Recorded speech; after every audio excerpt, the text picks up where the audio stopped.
I'm here with Gerry Neary, Gerry Neary Plant Hire. We're down here on Strokestown, the far side of Strokestown in Roscommon. And Gerry, you're an IPCA member. You've been a member now for the last year.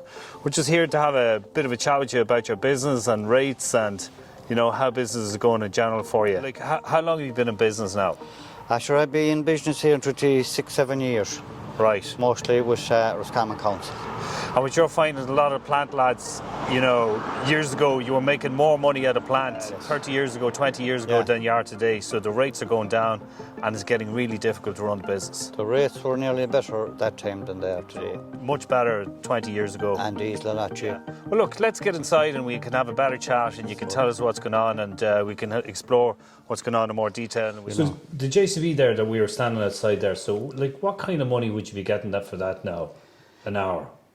That machine, like over 20 years ago, like I was getting 12, 13 years ago, I was getting 30 to 32 euros an hour.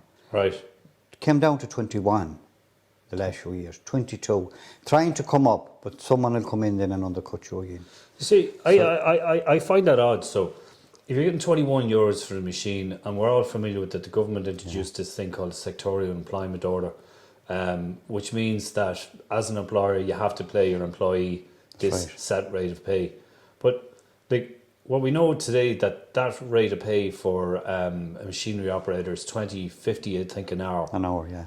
So if you're only getting 21 or you're getting 25 euros an hour for a machine, like that doesn't add up. You can't pay a driver. You can't employ someone. Yeah. You could have a few years ago, but not now. You have to be on it yourself. You have to be on it. Yeah. You know.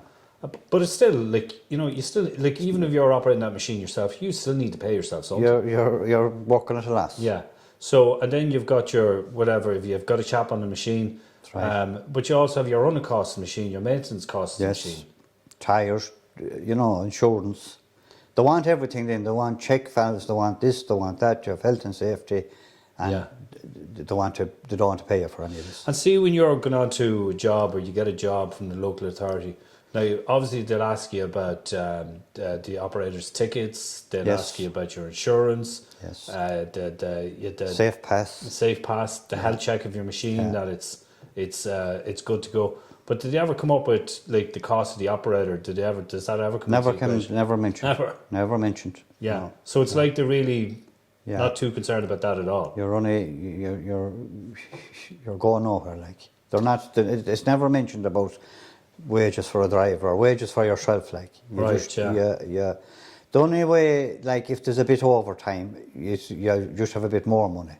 That's overtime isn't there either. And the types of work, so obviously we're down, you know, if you're working for the local authority, you can be called out at any hour of the night. Any hour of the night, where it could be a storm or it could be a tree down and you're on call and you have to go out and... You have to stay around, you can't... Right.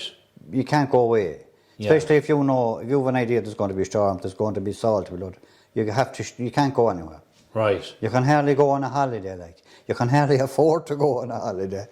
So you're on demand essentially. Oh yeah, that's true. Yeah, you're getting less money for your work. So, like we were looking at that machine, I'm meeting a lot of lads like yourselves who saying, you know what, we're getting out of this. It's just not viable anymore. Yeah. Like there's no way I'm going back at that. Like that digger we have there. I'm going selling that digger. Like right. You can't. There's no point in keeping it there. No point keeping it. Yeah. Like you're just at nothing, and these that's coming in undercutting us, the council taking them on. You know, they're going nowhere either. Yeah. And some would say, look, you know, it's okay, like that's the competitive nature of the business and lads are providing lower prices than everybody else. But when you're actually breaking the law, like if you're not paying the SEO rates of pay, now we could argue all day whether we think that's fair or not, but it's very hard to get a young lad now to work for 10 or 12 euros an hour. They're not there. Yeah. They're gone. They don't want to do it. No, they're gone. Like all these young lads then are, you know, they're leaving. They're going to Australia because they feel that they get better treated in Australia. They get better pay, and it'd be pretty hard to live in 12, 13 euros an hour. But we know what's going on. It's going on, yeah. Yeah, we know like that there'll be lads like in their 40s and 50s that would have called us, say, look, we're working for these lads. This is what they're paying us. They tell us we can go on up to Dublin if we want, but this is the rates that are being paid. There's no young lad taking it on now. Like even my own son has lost interest in it. It's not there. Like whatever older men, they're the only ones that's staying at it really, because they have a bit of land and they're doing a bit of farming. That's the only reason. And what do you think the government could do to shake things up? They have to get onto the local authority really, and you know, really they should see what's going on. Like it's not just, it's in Roscommon, it's in Leitrim, it's in Mayo. It's all over. It's all over. Yeah. And well, the government are very good at creating laws. Oh yeah. You know, they're very poor at the implementation and the local government is breaking them left, right and centre. Well, you suppose you would say that the local government are certainly facilitating the law being broken by not enforcing the legislation. And they want everything. They want your check files, your insurance. If you have one little thing wrong, you won't be there. Right. You know. Okay. But there's nothing about the cheap labour in it. So you'd say that senior engineers and local authority managers, they're actually turning a blind eye. They know the law's been broken, but they're getting cheap labour, and they'll take it up and they'll take it for as long as they can get away with it. That's exactly what's going on. Yeah. Right, yeah. So what's the future for you then as a planetary company? Sure, look, we don't know.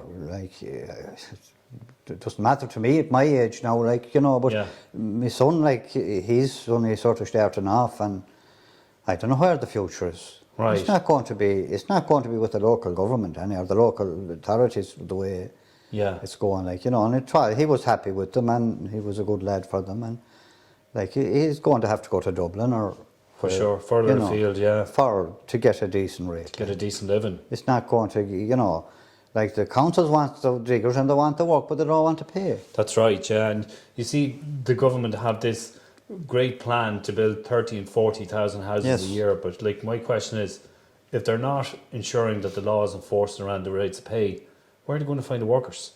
They'll be gone. They'll be gone. Long and short. They'll have no construction industry. They'll be gone out of the country, and that's that. Right, yeah. It's no young lad now wants to drive a machine, or definitely won't be buying one.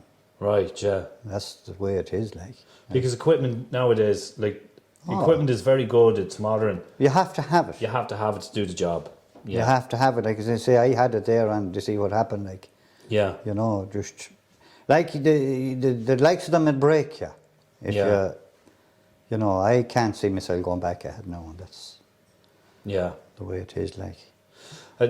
We were talking recently to a PR man in a local authority, and he made a point to me. Well, look, maybe the contractor is working for us at a loss, but he's making the money up in the private works. What do you think?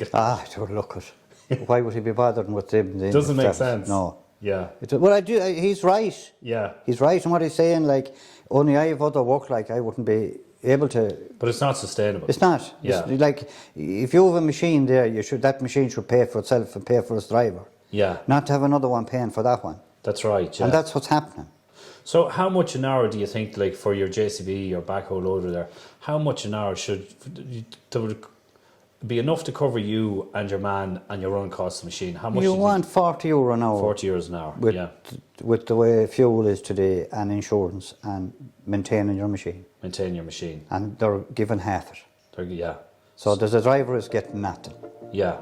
Or the owner has nothing, definitely, when the driver has to get something. That's right, the owner who made the investment in the plant is getting very little. Just the bottom of the barrel. Okay, well look, great to see you, Gerry, and the best of luck to you, and thanks for taking the time to talk to us. Thanks, Brian.